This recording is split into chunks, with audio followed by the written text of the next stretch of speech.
Jamaah yang dimuliakan oleh Allah, harus ketahui bahwa berdoa setelah tasyahud itu disunahkan oleh Nabi Muhammad sallallahu alaihi wasallam di setiap sholat, baik itu sholat fardu ataupun sholat sunnah.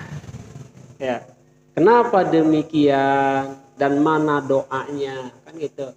Tadi dikatakan dalam hadisnya, apabila salah satu di antara kalian hampir selesai di tasyahud akhir, maka bertaudlah, mohon pertolongan kepada Allah atau mohon perlindungan kepada Allah dari 4 hal. Ya, siksa jahanam, siksa kubur, fitnah kehidupan dan kematian, serta fitnah Masih Dajjal. Nabi selalu begitu. Ya, ketika beliau di tasyahud akhir, beliau berdoa. Ya, Allahumma inni a'udzubika min adabil qabri wa min adzabinar wa min fitnati mahyaya wal mamati wa min fitnati masihid dajjal. Kita lihat, yang pertama kita mohon perlindungan kepada Allah dari siksa kubur, kata Nabi itu. Kenapa? Kubur adalah tempat pertama yang akan kita singgahi di alam akhirat. Ya, persinggahan pertama kita di alam akhirat itu adalah alam kubur, di mana di dalamnya itu terdapat siksa dan fitnah. Ya, di mana di dalamnya itu terdapat nikmat dan siksa.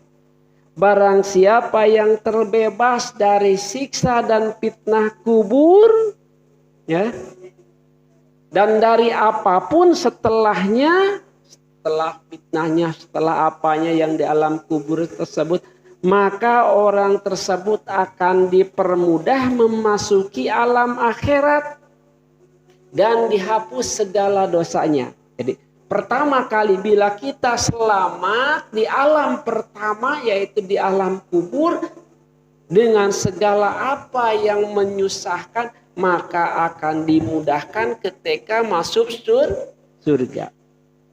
Yang kedua, kita harus memohon perlindungan kepada Allah dari siksa neraka. Karena neraka adalah ancaman dari Allah bagi siapapun orangnya yang menyalahi aturan Allah. Dan barang siapa yang terbebas dari api neraka, maka dia akan masuk surga. Dan itu merupakan anugerah yang paling besar. Kemudian yang ketiga, kita harus memohon kepada Allah dari fitnah kehidupan dan kematian. Ya, kita diuji dan dicoba di dunia ini. Diuji kehidupan itu sangat banyak dan pasti kita akan menghadapinya. Seperti apa fitnah kehidupan itu? Kekurangan harta, ya, itu paling cetek. Ya, banyak diantaranya pemurtadan yang dilakukan oleh orang lain terhadap kita. Dan apalagi fitnah alam kehidupan itu adalah syahwat hawa nafsu yang selalu datang. Jadi muncak bahasa orang, keinginan yang selalu datang kepada diri kita. Sehingga dalam hidup kita yang ada itu susah.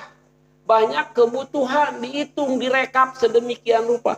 Habis beli Vario, ingin beli Nimek. Habis beli Nimek, pengen beli segala rupa, Aeron, segala rupa. Itu adalah fitnah kehidupan. Dan juga kita minta pertolongan dari Allah untuk dibebaskan dari fitnah kematian. Kenapa fitnah kematian?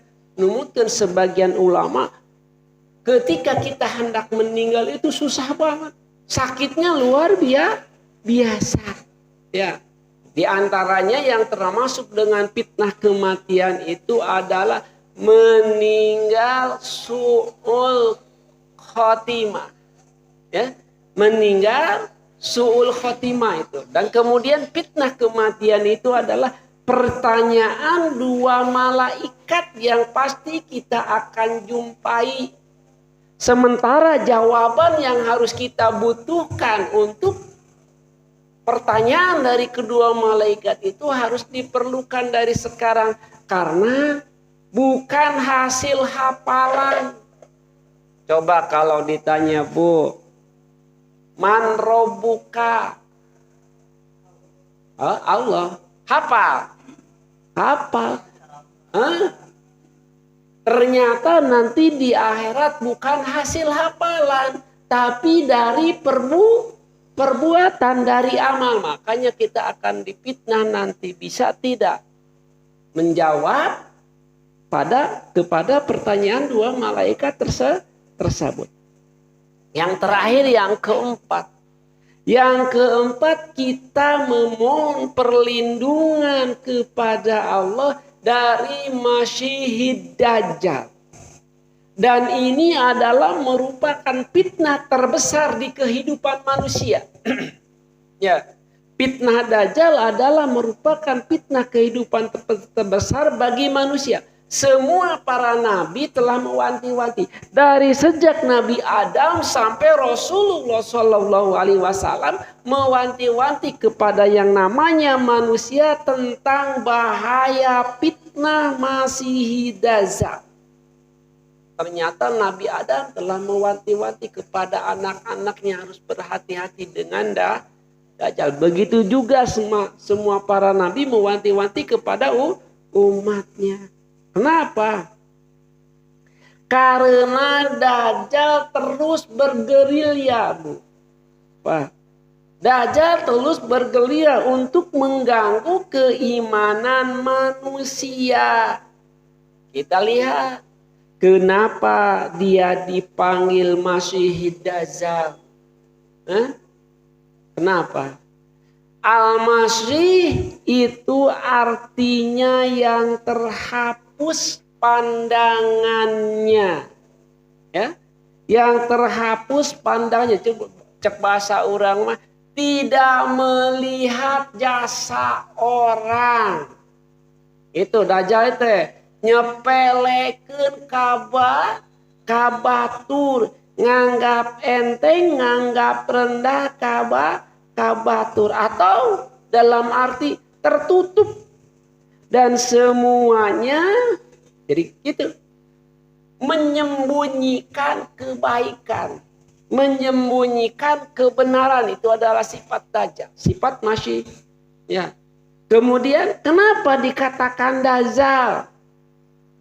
Ya, dari mana asalnya Dajjal? Dajjal itu semua keturunan Bani Adam yang memiliki kemampuan spektakuler hebat. Bisa merubah apa saja. Memiliki kekuatan spektakuler. Di antaranya dia bisa mempermainkan perasaan. Ya, bisa mempermainkan perasaan. Tajuk tiba-tiba menangis dengan sendirinya. Ya. Osok ningali sinetron. Di mana-mana dia berperannya peran antagonis, kita marah enggak? Kita dipermainkan oleh mereka. Di saat perannya menangis, kita ikut menangis enggak? Tuh nanti ketika itu siapa? Bintang film yang disiksa oleh suaminya. Mendengarnya kita miris enggak? Menangis enggak? Siapa tahu itu semuanya adalah dagelan untuk meningkatkan ranting sebuah televisi. Itu sama, bisa jadi itu juga adalah Dajjal. Dan dia bisa memberikan hal-hal surprise yang tidak mungkin kita raih, dia kasih door prize. Tiba-tiba ada undian, kita dapat 1 miliar. Ya, tanpa kerja. Itu adalah perbuatan aja Dajjal. Ya, atau membuat sengsara. Sekarang kita disengsara enggak? Ya, serba susah. Serba susah. Tiba-tiba kita lagi panen raya, datangkan beras dari luar dengan alasan kekurangan pertanian tidak kurang, pertanian di Indonesia tuh. Ya. Atau dia menentukan cuaca, mengatur. Ya, ada hujan buatan, ada segala macam, ya. Gitu. Dengan kehebatannya kita terlena dan lupa akan kuasanya Allah. Benar nggak, kita lupa kuasanya Allah? Segala sesuatu yang kita lakukan sekarang melihat zahirnya, melihat kepada alatnya, lahiriahnya. Contoh sekarang, ketika kita pertama kali hamil, kita kemana? Ke bidan. Bidan bisa ngitung nggak? Bisa ngitung, cek bidan tanggal 28 ini pasti lahir. Ternyata setelah tanggal 28 belum lahir, panik tidak? Panik tidak? Panik. Padahal belum tentu, itu Allah yang menentukan. Ya, lupa kita akan kuasanya Allah. Yang kita kejar hanya lahiriah, zahiriah. Allah yang menentukan mati. Allah yang menentukan kehidupan. Allah yang menentukan kelahiran, kita lupakan. Wallahu a'lam bishawab. Jamaah yang mulia, sekiranya kita cukupkan segitu saja. Semoga ada manfaatnya, khususnya bagi saya atau umumnya untuk para jamaah semua.